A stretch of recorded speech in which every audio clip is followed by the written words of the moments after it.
Good evening friends. இப்போ நாம பார்க்க போறது கேப்ரியல் ஒகாரா என்கின்ற ஆப்பிரிக்க நாட்டை சார்ந்த கவிஞர் எழுதிய ஒன்ஸ் அப்பான் எ டைம் என்கின்ற ஒரு அழகான கவிதை. பொதுவாக கேப்ரியல் ஒகாராவுடைய எந்த ஒர்க்ஸை எடுத்துக்கிட்டீங்கனாலும் he is so conscious of his ancient, தன்னுடைய நாட்டின் பழமையான கல்ச்சர், பண்பாட்டை மனதில் வைத்துக் கொள்வார். இந்த வெஸ்டர்ன் மேற்கத்திய நாடுகளினுடைய தாக்கத்தினால் அந்த பழைய பண்பாடு எப்படி மாறிப்போய்விட்டது என்பதை எப்பொழுதுமே மனதில் நிறுத்தி எழுதுகின்ற ஒரு கவிஞர் கேப்ரியல் ஒகாரா. இவர் எழுதிய ஒரு அற்புதமான கவிதை once upon a time. Once upon a time Sun.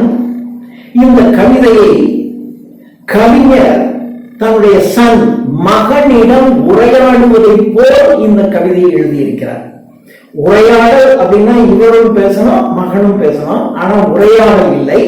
இது இவர் தன்னுடைய மகனுக்கு சொல்லுவதை போல், ஆக்சுவலா ஒரு உரையாடல் மாதிரி. ஆனா மகன் எந்த பதிலும் சொல்ல, எல்லாத்தையும் இவரே பேசிக்கொண்டு மகனிடம் பேசுவதை போல் இந்த கவிதையை அமைத்திருக்கிறார். Once upon a time, son, my dear son, ஒரு காலத்துல they used to laugh with their hearts. ஒரு காலத்துல மக்கள் எல்லாம் they used to laugh, அவர்கள் சிரிப்பார்கள். எங்கிருந்து? with their hearts, இதயத்தில் இருந்து சிரிப்பார்கள்.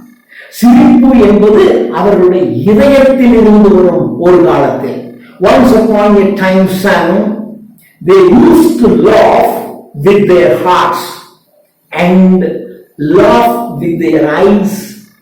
அந்த இதயம் சிரித்தால் அந்த கண்களும் சேர்ந்து சிரிக்கும். இதயம் சிரிக்கும் பொழுது வாய் மட்டும் சிரிக்கிறதுல, அந்த கண்களை பார்த்தீர்கள் என்றால் அந்த கண்களும் சிரிக்கும். ஒரு காலத்தில் எல்லா மக்களும் இதயத்திலிருந்து சிரிப்பார்கள். அவர்கள் சிரிக்கும் பொழுது அவர்களுடைய கண்களும் சேர்ந்து சிரிக்கும்.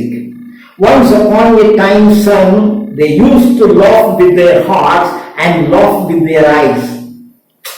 But now, ஆனால் இப்பொழுது they only laugh with their teeth. ஆனால் இப்பொழுது மனிதர்கள் எல்லாம் பற்களினால் சிரிக்கிறார்கள். இதயத்திற்கும் அந்த சிரிப்பு என்கின்ற உணர்வுக்கும் தொடர்பே இல்லாமல் பற்களை காட்டி சிரிக்கிறார்கள். But now they only laugh with their teeth while their eyes block. Eyes block toughness, ஒரு பெரிய பனிக்கட்டி. இந்த பனிக்கட்டி மாதிரி அப்படி உறுதியா போச்சு, ரொம்ப டஃபா போச்சு. Eyes black, cold eyes. Eyes கண்கள், கோல்டு ஐஸ். கோல்டு என்பது ஆங்கில நாட்டில் கொடூரமான என்கின்ற அர்த்தத்தில் வரும். கோல்டு ஐஸ், கொடூரமான கண்கள். இப்பொழுது மனிதர்களுடைய கண்களை பார்த்தாலே பயமா இருக்கு. ஏனென்றால் அந்த கண்களிலே சிரிப்பு இல்லை. அது ஒரு டஃபா, ஒரு கொடூரமான கண்களாக தெரிகிறது. Search behind my shadow. அந்த கண்கள் என்னை பார்க்காமல் எனக்கு பின்னால் இருக்கின்ற நிழலை தேடுகிறது. அவர்கள் நிழலை தேடி அடைகிறார்கள். மனிதர்கள் நிஜத்தை தேட வேண்டும். கண் முன்பாக நிஜமாக நான் நிற்கிறேன், ஆனால் அந்த நிஜத்தை விட்டு நிழலின் பின்னால் ஓடுகிறார்கள். இந்த உலகத்துல எது நிஜம்னு தெரிஞ்சுக்கிட்டு அதை ஃபாலோ பண்ணணும். ஆனால் எது நிஜம் என்று தெரியாமலேயே நிழலுக்கு பின்னால் அழைந்து கொண்டிருக்கின்ற மனிதர்களாக இவர்கள் இருக்கிறார்கள். There was a time, அது ஒரு காலம். Indeed, உண்மையாகவே அது ஒரு காலம். They used to shake hands. They used to shake hands. அவர்கள் கைகளை கை குலுக்குவார்கள். They used to shake hands with their hearts. அவர்கள் கை குலுக்கும் பொழுது இதயத்தினால் கை குலுக்குவார்கள். அப்படியே உள்ளார்ந்து கை குலுக்கும் போது அந்த உள்ளார்ந்த அன்பு தெரியும். அந்த மாதிரி கை குலுக்குவார்கள். They used to shake hands with their hearts, while their left hands search my empty pockets. ஆனா இப்போ வலது கையை கை கொடுத்து கொண்டு இடது கையினால் பாக்கெட்ல என்ன இருக்கு, இவன் தகுதியானவனா, பண வசதி உள்ளவனா, வசதி உள்ளவனா இல்லையா, இவனுடன் நட்பு கொள்ளலாமா வேண்டாமா என்று பொருளை வைத்து தராதவன் பிரித்து என் பாக்கெட்ல என்ன இருக்கு, என் தரம் என்ன என்று பார்த்து கொண்டிருக்கின்றார்கள். அப்பெல்லாம் கை கொடுக்கும் பொழுது இதயத்திலிருந்து கை கொடுப்பார்கள். இப்பொழுது பாக்கெட்ல என்ன இருக்கு, இவனுடைய தரம் என்ன, இவன் ஸ்டாண்டர்ட் என்ன, இவனிடம் நட்பு கொள்ளலாமா உறவு கொள்ளலாமா வேண்டாமா என்று பாக்கெட்டை பார்த்து கை கொடுக்குபவர்களாக இருக்கிறார்கள். There was a time in me they used to shake hands with their hearts, while their left hands search my empty pockets. Feel at home once again. யார் வீட்டுக்காவது அப்படியெல்லாம் போனா ஃபீல் அட் ஹோம், ஒரு வீடு மாதிரி நினைச்சுக்கப்பா, உன் வீட்டுல எப்படி இருப்பாயோ அதே மாதிரி புது வீட்டுக்கு வந்திருக்கோம், எல்லாம் புதிதாக இருக்கின்றார்கள் என்று எடுத்துக்கொள்ளாதே. உன்னுடைய வீட்டில் எப்படி நீ மகிழ்ச்சியாக சுதந்திரமாக இருப்பாயோ அதை போல் நீ இரு, ஃபீல் அட் ஹோம் என்று சொல்லுவார்கள். கிளம்பி போகும்போது, புறப்பட்டு போகும்போது ஒன்ஸ் அகைன், மறுபடியும் வரணும், அவசியம் வரணும், மறக்காம வந்துட்டு போ என்று சொல்லுவார்கள். Feel at home once again, they say. ஆனா இப்போ and when I come again, ரெண்டாவது தடவை வந்தா and feel at home, ரெண்டாவது தடவை வந்தா feel at home சொல்லுவாங்க. Once, twice, there will be no thrice. ஒரு தடவை சொல்லுவாங்க, இங்க ஒரு வீடு மாதிரி நினைச்சுக்கோ அப்படின்னு சொல்லுவாங்க. ரெண்டாவது தடவையும் சொல்லுவாங்க, மூணாவது தடவை சொல்ல மாட்டாங்க. There will be no thrice. மூன்றாவது தடவை என்பதற்கு அது இடமே கிடையாது. For them I find doors shut on me.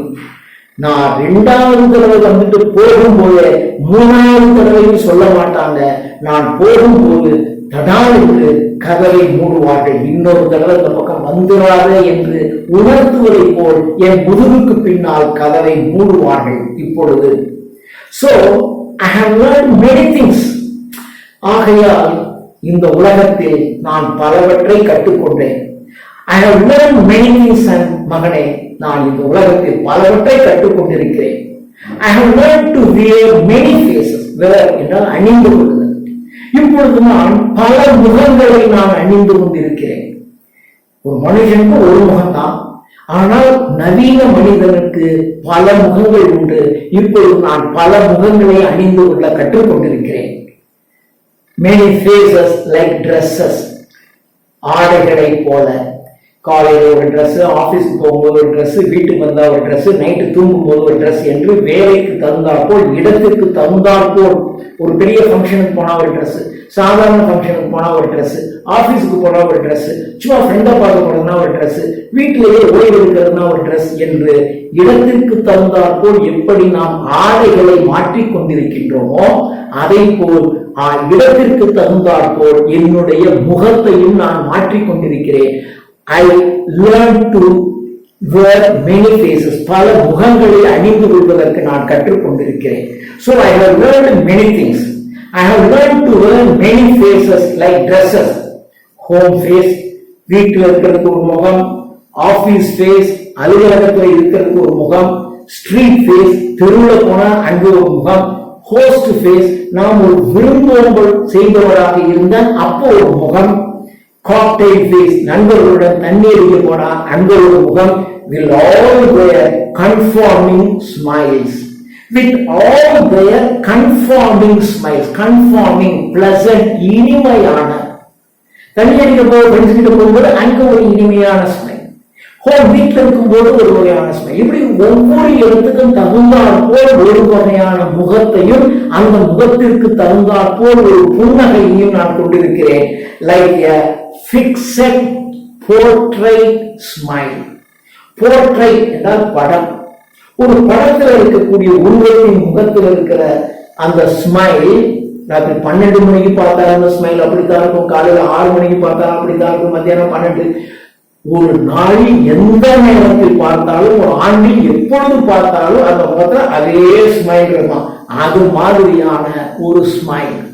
யாரை பார்த்தாலும் ஈன்னு ஒரு ஸ்மைல், ஒரு புன்முறுவல், அவ்வளவுதான்.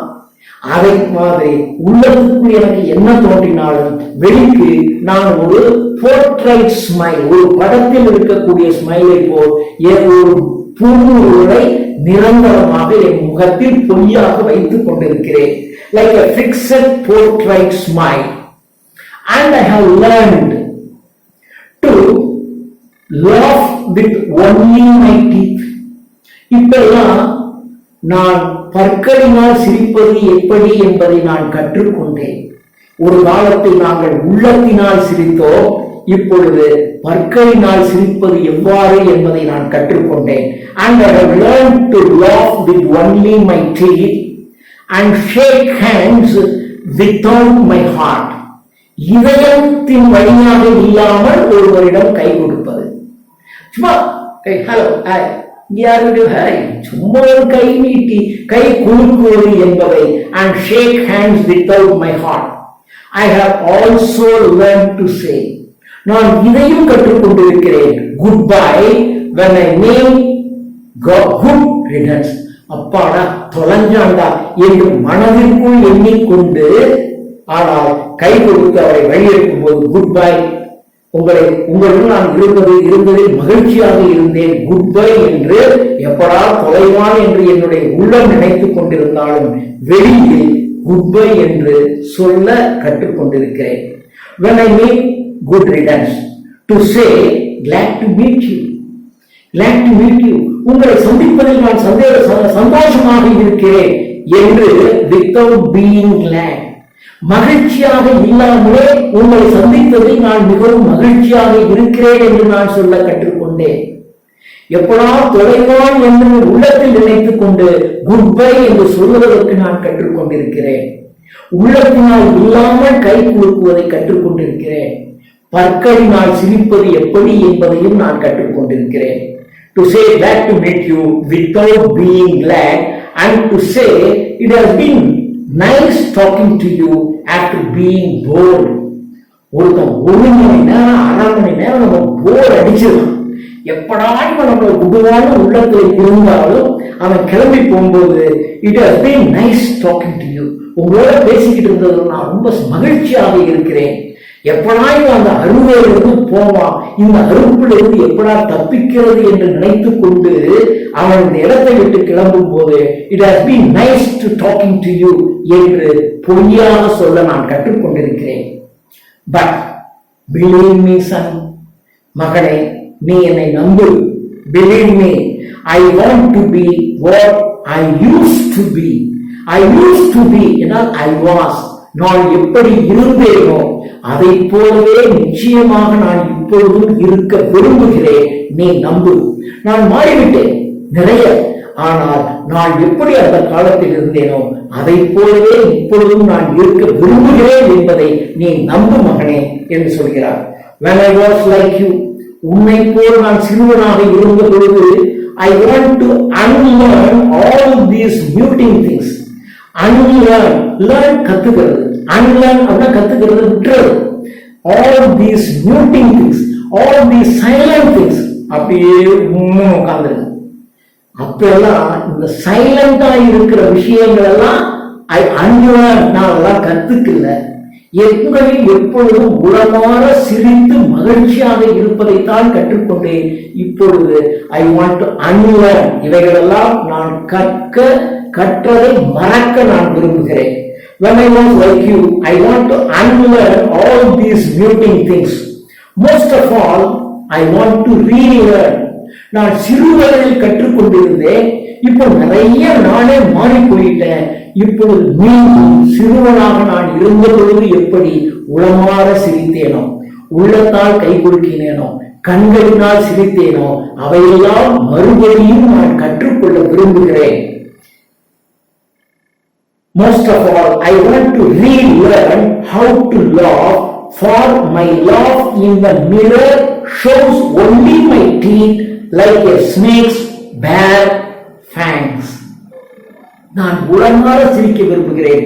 ஏனென்றால் கண்ணாடி முன்பாக நான் சிரித்தால் என்னுடைய பாம்புல இந்த விஷத்தை கொடுக்கக்கூடிய அந்த பற்கள் இருக்கும் அல்லவா, அதை போல் நான் சிரிக்கும் பொழுது விஷப்பற்களாக எனக்கு காட்சி தருகிறது. எனக்கே என்னுடைய முகம் விகாரமாக தெரிகிறது. ஏனென்றால் அந்த சிரிப்பில் உண்மை இல்லை. உண்மை இல்லாத அந்த சிரிப்பு, பொய்யான அந்த சிரிப்பு, விகாரமான சிரிப்பாக பாம்பினுடைய ஃபேங்ஸ் விஷ பற்களை போல் எனக்கு நான் சிரிப்பதை என் கண்ணாடி முன் பார்த்தால் எனக்கு தோன்றுகிறது. So show me son, எனவே மகனே எனக்கு காட்டு, how to laugh. நான் போய் கண்ணாடி முன்னாடி சிரிச்சாக இவ்வளவு மோசமாக நான் சிரிக்கிறேனே என்று எனக்கு இப்பொழுது தோன்றுகிறது. மகனே, உண்மையாக சிரிப்பது எப்படி, உள்ளத்தால் சிரிப்பது எப்படி, கண்களினால் சிரிப்பது எப்படி, உள்ளத்தால் கை கொடுப்பது எப்படி என்பதை எனக்கு நீ காட்டு. So show me son how to laugh, show me how I used to laugh and smile. எப்படி நான் சிரிப்பது, எப்படி நான் புன்முறுவல் பூப்பது. Once upon a time when I was like you, once upon a time when I was like you. நான் உன்னை போல் ஒரு காலத்தில் இருந்தபோது நான் இப்படியெல்லாம் எப்படி இருந்தேனோ, உன்னை மாதிரி இருந்தேனோ, அதை போல் நான் மீண்டும் மாறுவதற்கு எனக்கு நீ கற்றுக்கொடு என்று தன்னுடைய மகனை கேட்பதை போல். ஒரு காலத்தில் மனிதர்கள் எப்படி இருந்தாங்க, ஆப்பிரிக்கர்கள் எப்படியெல்லாம் இருந்தாங்க. ஆனால் இந்த வெஸ்டர்ன் கல்ச்சர், மேற்கத்திய நாகரிகமும் பண்பாடும் வந்தவுடன் இவர்களுடைய கலாச்சாரம் எப்படி சீரழிந்து போய் பொய்யாகவும் போலித்தனமானதாகவும் பொருளின் மீது நட்பு கொண்டதாகவும் எப்படி மாறிப்போய் விட்டது என்பதை தன்னுடைய இந்த கவிதையின் மூலமாக ஓ கேப்ரியல் ஒகாரா விளக்குகிறார். தேங்க்யூ.